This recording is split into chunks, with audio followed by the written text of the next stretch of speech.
രാധേ, രാധേ, നീ എന്താ എന്നെ വിളിക്കാഞ്ഞത്? എനിക്കങ്ങോട്ട് നോക്കാമോ? അതോ ഇന്നലത്തെ പരുവത്തിലാണോ? എന്നുവെച്ചാ ശരീരത്തിൽ വസ്ത്രങ്ങൾ ഉണ്ടോ എന്ന്. ആവശ്യത്തിന്. ആവൂ, സമാധാനം. കളിയാക്കാണോ? നാണമില്ലല്ലോ. ഇങ്ങനെ വൃത്തിയോട് കാണിച്ചു നടന്നാൽ ഹീറോ ആകുമെന്നാണോ ധരിച്ചത്? കുരങ്ങനെ കളിപ്പിക്കുന്ന പോലെ ആ പ്രതാപനും കൂട്ടരും ശശിയെ കൊണ്ട് ചെയ്യിക്കുന്നല്ലേ ഇതൊക്കെ? അവര് പണക്കാരാ, പഠിപ്പും ഡിഗ്രിയും അവർക്ക് ആവശ്യമില്ല. ശശിയുടെ സ്ഥിതി അതാണോ? നീ എന്നെ ഉപദേശിക്കാനൊന്നും വരണ്ട. പിന്നെ ആരാ ഉപദേശിക്കാൻ? വീട് പുലർത്താൻ രാവും പകലും കഷ്ടപ്പെടുന്ന ശശിയുടെ അമ്മയും അച്ഛനും ഇതൊക്കെ അറിയുന്നുണ്ടോ? അവരെ ഓർത്തെങ്കിലും. ഒന്ന് നിർത്താമോ? ഞാൻ എനിക്ക് ഇഷ്ടമുള്ളവരെ നടക്കും. അതിൽ കുറ്റം തോന്നുന്നെങ്കിൽ രാധേന്റെ കൂടെ വരണ്ട. ഇതാ നിന്നോട് വാങ്ങിച്ച നോട്ട്.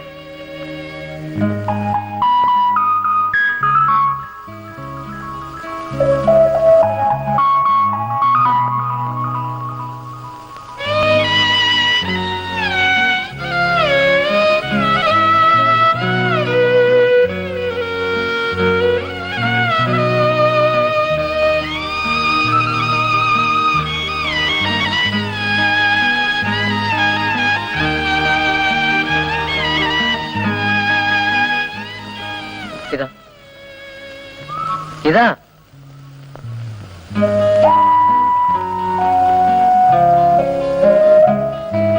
വാ.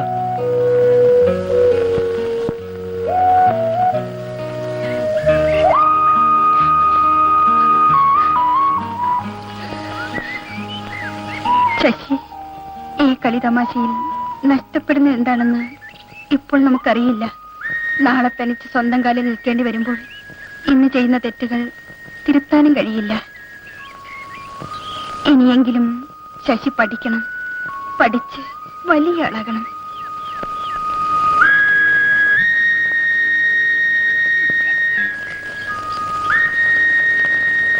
സഖാവെ, സഖാവിനറിയാമല്ലോ, മഴ കിട്ടാത്ത കാലത്ത് പുഴയിലെ വെള്ളം തേവിയാണ് ഞങ്ങൾ കൃഷി ഇറക്കാറുള്ളത്.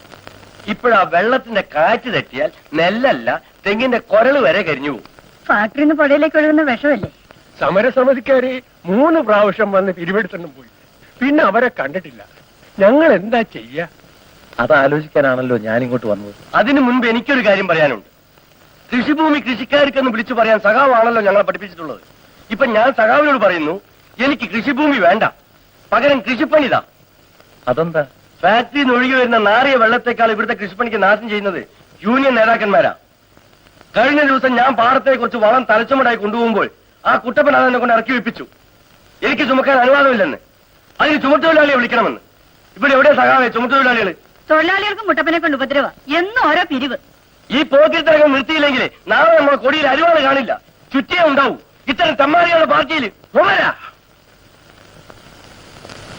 ഞാൻ പാർട്ടി ഓഫീസിൽ നിന്നേ ഇറങ്ങിയിട്ടുള്ളൂ, പാർട്ടിയിൽ നിന്നല്ല. അയ്യോ, ഞാൻ സഖാവിനെ ഉദ്ദേശിച്ചല്ല പറഞ്ഞത്. ഇപ്പോഴത്തെ ചില ചോട്ട നേതാക്കന്മാര്. ശരിയാ, അടുത്ത കാലത്ത് ഇങ്ങനെ ചിലർ കടന്നുകൂടിയിട്ടുണ്ട്. പ്രത്യയശാസ്ത്രം പഠിച്ചല്ല അവർ പാർട്ടിയിൽ ചേർന്നത്. പ്രസ്ഥാനത്തെ ചൂഷണം ചെയ്ത് കാശുണ്ടാക്കിയാണ് അവരുടെ ലക്ഷ്യം. യൂണിയന്റെ പേരും പറഞ്ഞ് എവിടെയും തെമ്മാടിത്തം കാണിക്കുന്ന ഇവരാണ്.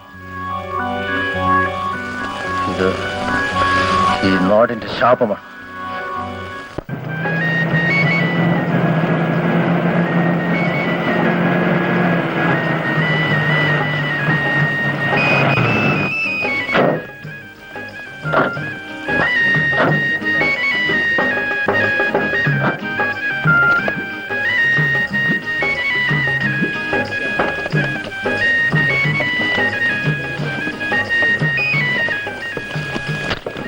മാമനെ ചെല്ല്, മോന്റെ വാപ്പയാണ് വിളിക്കുന്നത്. വാ. വേണ്ട വേണ്ട വേണ്ട. സൂക്ഷിച്ചിറക്കി വെക്കുക.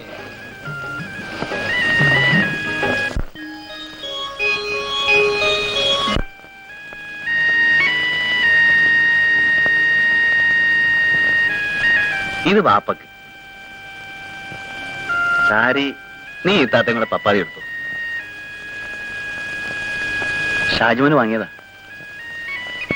എത്ര കാറാന്ന് നോക്കിയേ, കണ്ട? ജീപ്പ്, കാറ് എല്ലാം ഉണ്ട്. ഇനി നോക്കിയേ, നീ ഇത് കണ്ടില്ലല്ലോ. നിനക്ക് വേണ്ടി പ്രത്യേകം തീർപ്പിച്ചതാ.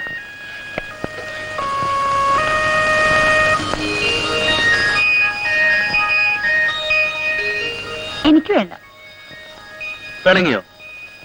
എന്റെ പുന്നാര മോളല്ലേ, എന്നിട്ട് നോക്ക്. നോക്കൂലേ? വേണമെങ്കിൽ ഞാനും പറഞ്ഞു.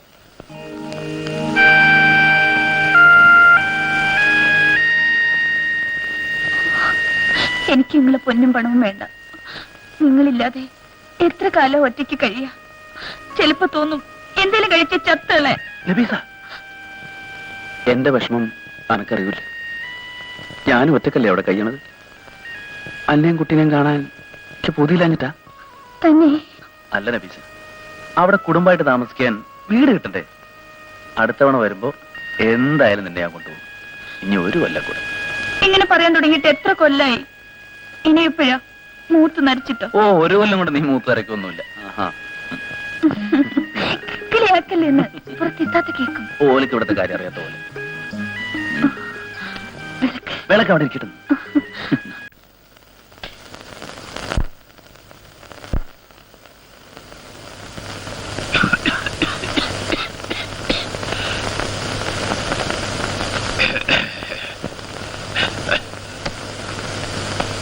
പണി എത്രയും നോക്കിയടാ കബീറെ?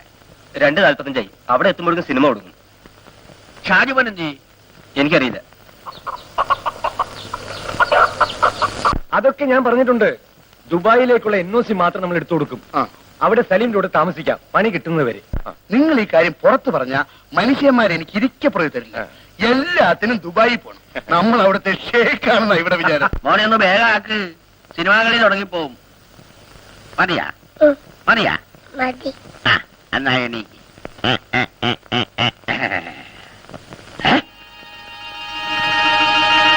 ഏടാ കള്ള, ഇനി ഞാൻ നിന്നെ ഇത് ഇരുത്തൂല. നീ എത്രാമത്തെ പ്രാവശ്യമാണ് ഇപ്പൊ ഉപ്പാനെ പറ്റിക്കണത്? കുമാരൻ പറഞ്ഞിരുന്നു, അവൻ മരിച്ചാൽ പാർട്ടിയോട് സഹായം ചോദിക്കരുത്, പിരിവെടുക്കരുതെന്നു.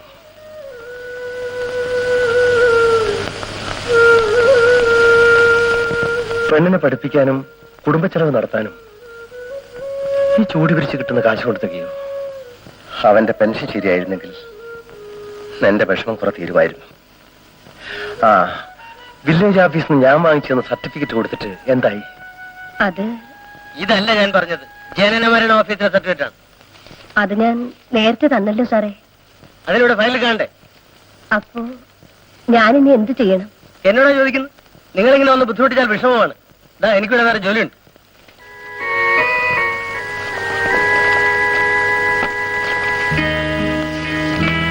സാറേ, എത്ര തവണയായി ആ സ്ത്രീ ഇവിടെ വരുന്നു. ഒന്നുമില്ലെങ്കിലും മരിച്ചുപോയ കുമാരേട്ടന്റെ ഭാര്യയാണെന്നെങ്കിലും. ആരുടെ ഭാര്യയല്ല, എനിക്കെന്താ? തന്നൊരു ജോലി കൊടു. ഓ,